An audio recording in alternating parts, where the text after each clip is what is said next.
우리의 삶을 인도하시는 좋으신 아버지 하나님, 지난 밤도 주님의 은혜 가운데 단잠 자게 하시고 하루의 첫 시간 예비하며 드릴 수 있도록 믿음 주심에 감사합니다.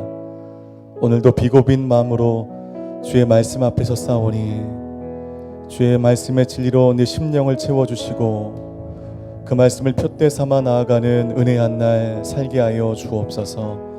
나와 함께 하실 우리 주 예수 그리스도의 이름으로 감사하며 기도드리옵나이다. 아멘. 네, 여러분, 비가 오지만 좋은 아침입니다. 오늘도 함께 말씀 나누면서 주와 온전히 동행하는 시간 되기를 바라겠습니다. 오늘 우리에게 주시는 말씀은 로마서 2장입니다. 로마서 2장 1절에서 11절까지 말씀을 우리 한 절 한 절 교독하도록 하겠습니다. 그러므로 남을 판단하는 사람이여 그대는 변명할 수 없습니다. 그대는 남을 판단하는 그것으로 그대 스스로를 정죄하고 있습니다. 남을 판단하는 그대가 똑같은 일들을 행하기 때문입니다. 우리는 그런 일을 행하는 사람에게 진리대로 하나님의 심판이 내린다는 것을 압니다. 그런 일을 행하는 사람을 판단하면서 똑같은 일을 행하는 사람이여 그대가 하나님의 심판을 피할 수 있을 줄로 생각합니까? 아니면 하나님의 인자하심이 그대를 회개로 이끄시는 것을 알지 못하고 그분의 인자하심과 용납하심과 오래 참으심의 풍성함을 멸시합니까? 그대의 고집과 회개하지 않는 마음 때문에 그대는 진노의 날, 곧 하나님의 의로운 심판이 나타날 그날에 그대에게 임할 진노를 쌓고 있습니다. 하나님께서는 각 사람에게 그의 행위에 따라 갚아주실 것입니다. 참고 선을 행해 영광과 존귀와 불멸을 추구하는 사람에게는 영생을 주시나 자기 이익만 추구하고 진리에 순종하지 않고 불의를 따르는 사람에게는 진노와 분노를 내리실 것입니다. 악을 행하는 모든 사람의 영혼에 환난과 고통이 있을 것입니다. 먼저는 유대 사람에게 있을 것이며 다음으로는 그리스 사람에게 있을 것입니다. 그러나 선을 행하는 모든 사람에게는 영광과 존귀와 평강이 있을 것입니다. 먼저는 유대 사람에게 있을 것이며 다음으로는 그리스 사람에게 있을 것입니다. 합독하겠습니다. 이는 하나님께서 사람을 편애하시지 않기 때문입니다. 아멘. 어느 날 하버드 대학의 한 노부부가 사전 연락 없이 찾아와 총장님을 만나겠다고 합니다. 여러분, 어느 대학이나 총장님 만나기 쉽지 않잖아요. 그런데 누가 봐도 행색이 남루했던 이 노부부의 그 만남을 그 자리에서 들어줄 리가 없습니다. 우리 총장님 바쁘시니까 용건이 있으면 나에게 말씀하십시오 라고 직원들이 홀대하는 통에 결국 총장님을 만나지 못하고 쫓겨나던 이제 하버드 대학교를 나오게 됩니다. 그 대학교를 나오면서 씁쓸한 표정으로 우리 수희 아저씨에게 이렇게 묻습니다. 이런 학교 하나 만드는데 돈이 얼마나 듭니까? 정신이 나가 보이는 이 노인네의 말에 수희는 막 귀찮은 듯 이 노부부를 정문 밖으로 보내어 버립니다. 그 직후에 이 부부가요 재단 하나를 만들어서 하버드에 기증하려고 했던 그 막대한 기부금으로 반대편 서부에 대학 하나를 만들게 되는데 지금 그 대학이 하버드와 못지않은 대학이 되었습니다. 스탠퍼드 대학입니다. 나중에 하버드에서 이 소식을 듣고요 땅을 치고 후회하면서 하버드 대학에 들어오는 재학생들 누구나 볼 수 있는 곳에 경구를 하나 붙여놓게 됩니다. 사람을 외모로 판단하지 마라. 되게 유명한 일화입니다. 여러분, 오늘 2장 1절의 말씀을 보니까 오늘 본문이 어떤 접속사로 시작이 되죠? 그러므로입니다. 그러므로는 앞의 이야기를 정리하여 결론을 내릴 때 쓰는 접속사이죠. 그러면 오늘 2장은요 1장과 무관하지 않다는 것입니다. 1장의 결론이 오늘 2장부터 시작이 되는데 그러면 여러분 로마서 1장에서 무슨 이야기를 하셨는가? 여러분 1장 마지막 부분 어제 말씀 아마 묵상하신 분들은 이 상쾌한 아침에 어울리지 않는 굉장히 무거운 말씀에 마음이 무거우셨을 텐데 1장은 그 마지막 부분 가운데 그러니까 인간이 어느 지경까지 악해질 수 있는가, 로마 제국이라고 하는 이 권력의 심장부로부터 터져나오는 그 음욕, 동성애, 성적 타락 등 이러한 인간의 더러운 욕망의 그림들이 바로 어제 말씀 가운데 표현이 되었습니다. 그 1장을 이제 마감하면서 2장이 시작이 되는데 2장 1절의 그러므로를 통해서 이제 1장의 그 복잡하고 혼란했던 말씀의 결론이 시작이 되는데 여러분 1절에 이 짧은 구절에 3번이나 반복되는 구절이 있습니다. 여러분 1절의 말씀을 한번 보시겠습니까? 반복되는 3가지의 문맥이 등장하죠. 뭐가 보이십니까? 남을 판단하다. 그러면 1장을 결론 내리면서 2장에서 하고 싶었던 이 로마서 저자의 포인트는 남을 판단하지 말라는 것입니다.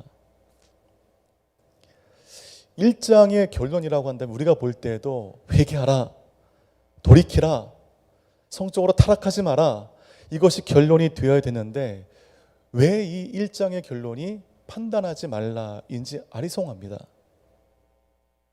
그러면 그렇게 도덕적으로 타락한 사람들을 판단하지 말라는 것인데 그러면 판단하지 말라고 말씀하신 그 대상이 누구인가? 우리가 이것을 꼭 염두해야 됩니다. 여러분 1장에 도덕적으로 윤리적으로 타락한, 성적으로 타락한 사람들은 이방인들이었습니다. 그래서 로마서 1장의 타겟은 이방인입니다. 그런데 2장에 와서는요, 그 타겟이 달라지게 됩니다. 누군가 그런 타락한 이방인들을 향하여 판단하는 사람이 있었다는 것이죠. 타락한 이방인을 판단했던 그 사람이 누구인가? 정통 유대인들이었다는 것입니다. 로마 제국하의 유대인들이 이방인들의 그 죄악상을 보면서 혀를 끌끌 차면서 어휴 저놈들 판단했다는 것이죠. 그래서 오늘 2장의 수신자는 정통 유대인들입니다. 그런 정통 유대인들에게 지금 바울이 뭐라고 말하고 있는가? 우리 1절 말씀을 우리 한 번 더 합독하도록 하겠습니다. 1절입니다. 시작. 그러므로 남을 판단하는 사람이여 그대는 변명할 수 없습니다. 그대는 남을 판단하는 그것으로 그대 스스로를 정죄하고 있습니다. 남을 판단하는 그대가 똑같은 일들을 행하기 때문입니다. 마지막 절 말씀 보면 남을 판단하는 그대가 똑같은 일들을 행하기 때문입니다. 그렇다면 여러분 이 말은 정통 유대인들과 이방인들이 다르다는 말인가요? 똑같다는 말인가요? 똑같다는 말입니다. 이러면 정통 유대인들 마음이 굉장히 힘들어지죠. 자기들은 동성애도 안 했고 성적으로 타락하지도 않았고 오히려 율법에 맞게 살기 위하여 발버둥 치며 살고 있는데 그런 유대인들을 향해 야, 너 유대인들이나 이방인들이나 다 똑같아 라고 바울이 말하니 이거 얼마나 억울하고 짜증나겠습니까? 여러분 로마서 2장 2절의 말씀을 제가 한번 읽어보겠습니다. 우리는 그런 일을 행하는 사람에게 진리대로 하나님의 심판이 내린다는 것을 압니다. 여러분 이런 사람들에게 하나님의 심판이 무엇대로 내린다고 하나요? 진리입니다. 진리에 동그라미 치셔야 돼요. 진리대로 하나님이 심판하신다. 이 말의 의미가 중요합니다. 여러분 하나님의 심판의 기준은 우리의 행위가 우선하지 않아요. 행위는 우리의 마음의 동기로 인함인 것입니다. 마음의 동기가 없다면 행위도 나타나지 않아요. 마음의 동기 없이 행위로 나타나는 경우도 별로 없습니다. 마음의 동기가 있을 때 그것이 나의 행위로 유발되는 것이죠. 행위와 동기는 분리되지 않습니다. 하나님은 우리 마음에, 우리의 삶에 행위가 아닌 그 마음의 동기를 보고 심판하신다는 것입니다. 그 마음의 동기라고 하는 측면에서 이방인이나 유대인이나 다르지 않고 똑같다는 것입니다. 자, 예를 들어 볼게요. 제가 남자다 보니까 남자 입장에서 예를 들어 드리면 지나가는 여인을 보고 음욕을 품었습니다. 성경에 나와 있는 예처럼. 그럴 때 여러분 세상의 법은 그것을 가지고 처벌하나요? 처벌하지 않나요? 그것을 가지고 처벌하지 않습니다.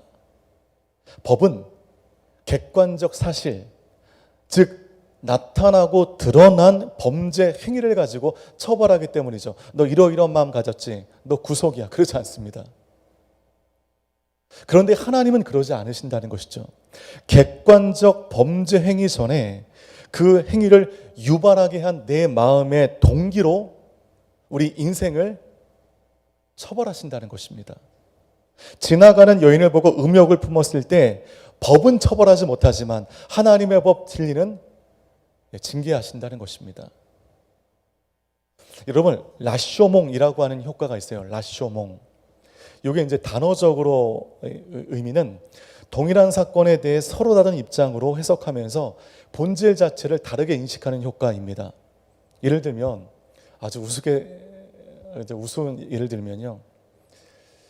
제가 저 스스로에게 세뇌하는 겁니다. 나는 꽃미남이다. 나는 꽃미남이다. 이게 계속되면 어느 순간에는 정말 내가 꽃미남인 것처럼 나 스스로 인식하게 된다는 것인데, 그러면 내가 꽃미남이라고 하는 이 사실이 이길탁 목사에게는 사실인데 이길탁 목사를 뺀 온 인류에게는 거짓말이 되거든요. 여러분, 어떤 현실을요 나에게 유리하게 해석하는 것입니다. 유일하게 해석하면 그것이 나에게는 왜곡된 사실이 되는 것입니다. 라쇼몽 효과입니다. 여러분, 이 효과는요 조직 생활에서도 나타나는데 항상 남 탓만 하는 사람은요 남의 잘못만 보입니다. 그 사람에게 나는 늘 피해자고 직장 상사는 늘 피의자입니다. 이 구도가 깨어지지가 않아요. 공을 탐하는 사람은 자신의 업적만 기억하고요. 그런 입장에서 남들은 나의 업적을 가로채고자 하는 적으로 인식한다는 것입니다. 주변에서 교묘하게 사실을 왜곡해 책임을 회피하거나 남의 공을 가로채는 것, 그러고도 당당한 것, 이것이 여러분 라쇼몽 효과입니다. 라쇼몽이 말해주는 것은 세상 안에서의 진리가 얼마나 상대적인지를, 인간에게 있어서 우리가 구축하는 진리가 얼마나 상대적이라는 것을 우리에게 말해주는 효과인 것입니다. 그런데 하나님의 법은 상대적이지 않아요. 절대적입니다. 마음의 동기라고 하는 명확한 선을 대어봤을 때 유대인들은 절대 이방인들보다 낫지 않다는 것입니다. 오히려 유대인들은 자신이 죄인인 줄 알지 못하는 거예요. 인식하지 못하는 겁니다. 때문에 회개하고 돌이키기가 더욱더 어렵다는 것이죠. 여러분, 이것은 현대판 교회에서 오랫동안 신앙생활을 했던 사람들 가운데 익히 보여지는 모습들입니다. 나는 의로워요. 다른 사람들은 그렇지 않아요. 때문에 나는 하나님을 만나기가 더욱더 힘들어지고 회개하기가 어려워지는 것입니다. 바로 하나님의 절대적인 진리, 그 진리 안에 유대인 너희들 다르지 않다. 다 똑같다. 그 진리가 상실되고 그 진리가 사라진 자의 삶에 드러나는 가장 명확한 행동이 남을 외모로 판단한다는 것입니다. 그러니까 여러분, 남을 외모로 판단하는 것, 남을 형편으로 판단하는 것에 이면에 깔려있는 우리 마음의 교만의 깊이가 얼마나 깊은지 우리 이것을 알아야 된다는 것이죠. 여러분, 우리가 얼마나 예수님을 믿는 시간이 가면 갈수록 나도 모르게 내가 얼마나 의로운 척하고 옳은 척하고 구별된 척합니까? 나만 진리를 가진 양 행동할 때가 얼마나 많습니까? 오늘의 교회 홈페이지에 들어가면 저희 교육자들을 소개하는 난에 보면 저희 이름, 사진과 섬기는 사역 장소와 그리고 이메일이 적혀 있습니다. 그러니까 전화가 없기 때문에 전화할 수는 없고요. 뭔가 이 사람에게 할 말이 있고자 할 때 메일을 쓸 수 있습니다. 그래서 여러분, 오늘의 교회 메일로요, 홈페이지에 나와 있는 메일이 진짜 많이 옵니다. 근데요, 그 메일에 내용이 뭡니까? 목사님 수고하시죠. 내가 목사님에서 기도하고 있습니다. 목사님 축복합니다. 8년 동안 단 한 통의 메일도 받아본 적이 없습니다. 그런 메일은요. 대부분은 신천지고요. 돌이키라는 거예요. 바벨론에 있는 너희 교육자들 빨리 돌이키고 회개하라는 겁니다. 그리고 여러분, 그리고 문자주의자들. 요새 여러분 그 코로나 때문에 집에 있는 시간들이 많아지면서 유튜브를 많이 보시는데, 여러분 아십니까? 유튜브 안에 진짜 우리 영혼에 해악을 주는 영상들이 진짜 많거든요. 가짜 뉴스. 여러분 문자주의자들, 성경을 그냥 있는 대로 해석해서 이제 곧 멸망 때가 도래하니 빨리 이민 가라, 빨리 회개하라, 우리 집단으로 빨리 와라. 여러분 이런 문자주의자들, 이런 이단들, 여러분 이런 사람들이 보낸 메일로 저희 메일통이 아주 풍성합니다. 그곳에 메일을 보내는 사람들의 면면을 보면 제가 보기에는요, 현대판 바리새인들이요, 자기가 옳다 하는 주장의 측면에서 어서 일어나 행동하라는 것입니다. 외모로 남을 판단하는 사람들, 자기가 옳다 하는 기준 안에 사람들을 평가하고 판단하는 사람들, 그 사람들은 모두 진리대로 하나님의 심판이 내려진다는 것입니다. 그러니 주님 외에는 판단하실 리가 없다. 아무도 판단하지 말라는 것이죠. 내가 누군데 사람을 판단하는가? 나도 하나님의 진리 안에 서기가 얼마나 힘든 사람인데 내가 누구를 판단하는가? 매일매일 은혜로 살아가는, 매일매일 주님의 은혜를 간구하는 그 삶을 살아가지 않을 때 우리는 넘어지고 무너지기 십상이라는 것입니다. 로마서 2장 3절 말씀을 제가 읽겠습니다. 그런 일을 행하는 사람을 판단하면서 똑같은 일을 행하는 사람이요, 그대가 하나님의 심판을 피할 수 있을 줄로 생각합니까? 아무도 이 하나님의 판단 기준 가운데 제외될 사람이 없습니다. 그러면 저와 여러분 모두 하나님의 진리 안에 다 심판받아야 되는 사람입니다. 다 징계받아야 되는 사람입니다. 그러나 그럼에도 성경이 여전히 우리에게 복음일 수 있는 것은, 여러분 이 말씀의 이 문맥의 마지막이 무엇을 제시하냐 하면, 여러분 4절 말씀을 같이 한번 읽어보도록 하겠습니다. 시작. 아니면 하나님의 인자하심이 그대를 회개로 이끄시는 것을 알지 못하고 그분의 인자하심과 용납하심과 오래 참으심의 풍성함을 멸시합니까? 하나님의 인자하심과 용납하심과 오래 참으심이 그 와중에 풍성하시다는 것입니다. 우리는 마땅히 심판받을 수밖에 없는 하나님의 진리 안에 다 처벌받아야 되는 사람들이지만, 그러나 하나님의 인자하심과 용납하심이 풍성하시다. 이것은 우리에게 중요한 기회가 된 것입니다. 이제 인생은 하나님의 자비하심 가운데 기댈 수밖에 없는 것입니다. 그 무궁하신 오래 참으심으로 우리는 기회를 얻게 되었습니다. 그렇게 절체절명의 위기에 기회를 얻은 우리가, 100번 죽어도 할 말 없는 우리가 기적적으로 하나님의 용납하심으로 살아났는데, 우리가 누구를 판단하냐는 거죠. 내가 누군가인데 내가 누구를 판단하고 내가 누구를 외모로 판단할 수 있겠냐는 것입니다. 그것이 얼마나 교만한 일이고 그것이 얼마나 위험한 일인가를 오늘 1장을 아우르며 2장 말씀 가운데 우리에게 말해주고 있는 것입니다. 사형수가 누구를 향해서 너 정말 죄 크다, 누가 이렇게 말할 수 있겠습니까? 그러므로 판단하지 말고 하나님의 인자하심에 기대어 겸손하게 살아가려는 것이 오늘 본문 로마서 2장이 오늘 우리에게 주는 교훈인 것입니다. 이제 예배 후에 여러분들 다 이제 직장으로 가시거나 학교로 가시거나 여러분 가셔야 할 곳으로 가실 텐데, 오늘 이 말씀 적용해 보셔야 됩니다. 그렇지. 머리로만 인식하는 것은요, 힘이 없어요.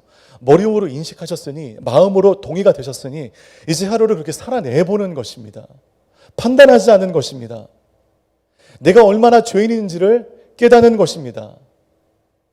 늘 직장의 사람들과는 도덕적 우위에 있었고 신앙적 우위에서 있었는데 그러지 않다는 거죠. 우리는 모두 다 사형수였고 모두 다 징계받을 수 없는 우리 가운데 하나님의 인자하심의 풍성하심으로 말미암아 기회를 얻게 되었다. 이건 나에게도 복음이 되는 것이고 함께 살아가는 아직 예수 그리스도를 믿지 않은 사람들에게도 잠재적인 기회가 되는 것입니다. 우리는 다 똑같다는 것입니다. 이 마음으로 살아갈 때 우리는 교만해질 수 없습니다. 늘 겸손해질 수밖에 없습니다.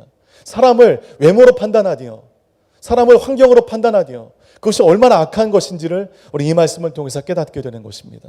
여러분, 우리 모두가 하나님의 인자심에 기대어 주어진 삶을 살아가며 나를 살리신 주님, 처벌받아 마땅한 나의 삶 가운데 기회를 주신 하나님, 그 하나님께 감사하며 살아갈 때 모든 순간순간이 은혜일 것입니다. 고난이 있어도 은혜일 것입니다. 어려움이 있어도 감사할 수 있을 것입니다. 그것이 우리의 신앙의 길이 되는 것입니다. 그 마음으로, 그 결단으로 주어진 하루 녹록지 않지만 은혜로, 감사함으로, 기쁨으로 살아내는 함께 예배하는 모든 예배자들, 이곳에 나와 예배하는 모든 예배자들 모두가 되시기를 주님의 이름으로 축복합니다. 함께 기도하며 나가실 때 하나님 아버지, 우리는 매일매일 죄악 가운데 있는 세상을 향하여, 나보다 못한 세상의 사람들을 향하여 우리는 비난했습니다. 도덕적 우위, 윤리적 우위, 신앙적 우위를 가지고 진리를 가진 척, 진리 안에 살아가는 척 했습니다. 그러나 주님, 나도 마찬가지입니다. 나도 사형수입니다. 마음의 동기로 심판하시는 하나님의 그 진리의 기준 앞에 우리는 누구도 살아날 사람이 없습니다. 그럼에도 불구하고 우리를 살려주신 주님, 기회를 주신 주님, 그 기회를 붙잡고 살아가는 삶의 자리 늘 겸손하게 살아갈 수 있는 우리가 될 수 있도록 인도하여 주시옵소서. 들으신 말씀 기억하시며 여러분이 가져오신 모든 기도 제목 가지고 함께 기도하며 나아가겠습니다. 좋으신 아버지 하나님, 이 아침도 우리를 말씀의 자리로, 기도의 자리로 인도해 주시니 감사합니다. 오늘 주신 말씀 붙들고 그 말씀 앞에 결단하며 나가는 우리의 삶이 되게 하여 주시옵소서.